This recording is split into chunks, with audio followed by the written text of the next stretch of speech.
Strange room for a conversation. Tiled floor, fluorescent lights, a chair that wobbles just enough to be annoying.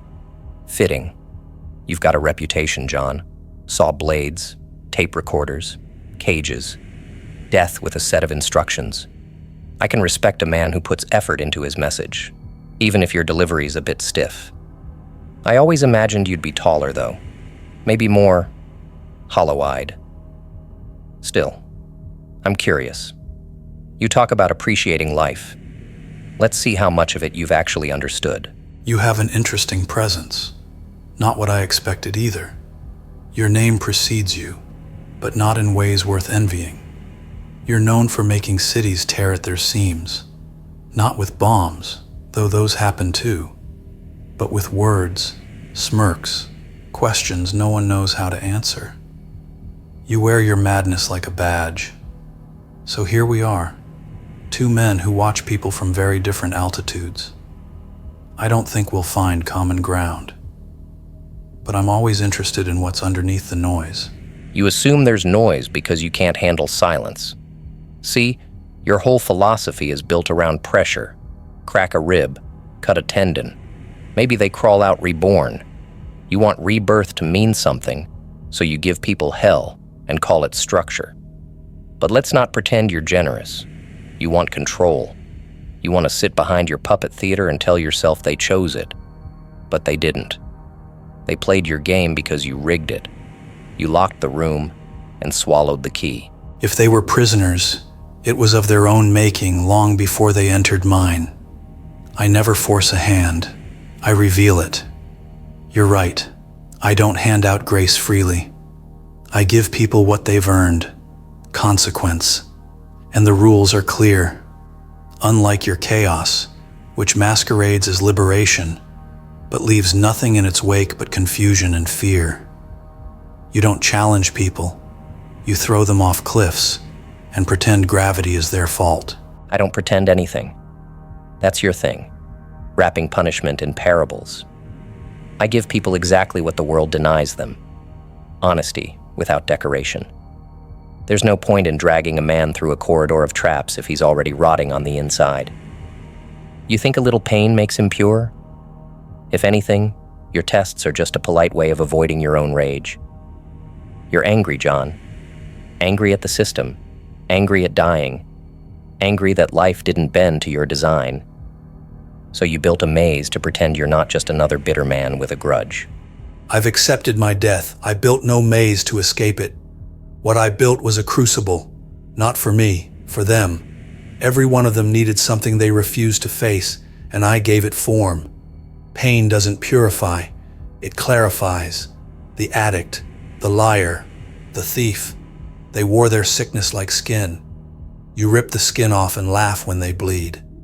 I give them the knife and ask if they'll cut it away themselves. There's a difference between cruelty and confrontation. You romanticize misery. That's what makes you so dangerously boring. You hand people a weapon and hope they do something profound with it. Most of the time, they just panic. And when they survive, they don't thank you. They twitch in the dark, waiting for it to happen again. You didn't teach them anything. They just became more paranoid. But hey, that fits your style. You make ghosts. I make monsters. At least mine know how to laugh. Monsters aren't hard to make. People do that every day, often without even noticing. What's difficult is transformation. Real change doesn't come from laughter. It comes from survival. Yes, some of them relapse. Some carry their scars like chains. But a few, just a few, wake up. They start living. You'd call that weakness because it doesn't entertain you. I call it proof that even in decay, there's room for something better. You don't want better. You want noise. You keep mistaking me for someone who wants to fix anything. I don't. I stopped believing in better the moment I realized people don't fear losing control. They fear not being watched while losing it. That's the twist you can't process. They don't crawl out of your traps enlightened, John. They crawl out craving something to blame. And lucky for them, you're always there with a tape recorder and a sermon. You turned your pain into a franchise. and you turned yours into a punchline. You're not fearless, you're numb. There's a difference. You act like you're above grief, above rage, but you built your empire out of ashes and deflection. You don't need people to change, you need them to fail, so you can point and say, "See, they're all broken like me." That's not insight, that's projection. You call it liberation, but you're just dragging others down into the same pit you refuse to climb out of. I didn't climb out because there's nothing up there worth reaching. You talk about healing like it's currency, like it earns you meaning. There's no lesson at the end of the blade. There's only the cut. You pretend every choice you offer is pure, but it's soaked in your resentment.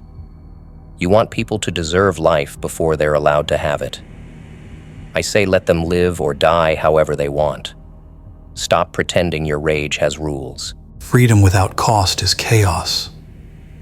That's all you offer. A world where nothing matters, because nothing's held accountable. I give people a debt, one they didn't know they owed. I show them the weight they've thrown on others, the harm they've normalized. It's brutal, yes, but sometimes that's the only thing left when words fail. You've discarded meaning, not because it doesn't exist, but because it demanded more of you than laughter could cover. You're awfully poetic for someone who straps people to reverse bear traps. You like to think your rules make you different from a killer, but don't kid yourself. You just hand out the weapon and watch what happens. That's not morality. That's distance, a shield. You don't want the guilt, so you dress it up like wisdom. That's the difference between us. I don't pretend to be clean. You're just another killer with a god complex and a better wardrobe. You call me a killer, but I've never laid a hand without choice in the equation. I don't chase blood. I confront the human fear of loss, and I force it into the light. It's easy to mock from the shadows. You never risk anything, never give anyone a path forward. All you do is light matches in the dark and grin at the fire. I may be cruel, I may be flawed, but at least I'm honest enough to give people the option to fight. People don't want options. They want excuses. Yours come with chains and keys and riddles. Mine come with a smile and a spark. You treat life like something that needs permission. I treat it like what it is, a joke that's already halfway finished. You can build your traps, label your victims, write your epitaph. I'll keep laughing, because none of it matters in the end. Not the blood, not the lesson, not the survival. Just the echo of the punchline, whether anyone gets it or not. Then that's the tragedy. Not that you laugh, but that you stopped listening for answers. I don't build traps because I need to control. I build them because I refuse to accept a world where no one changes. You see ash. I see ember. Maybe that's the line between us. I still believe people can face themselves and choose something different. You already chose your end. You're just waiting for everyone else to catch up.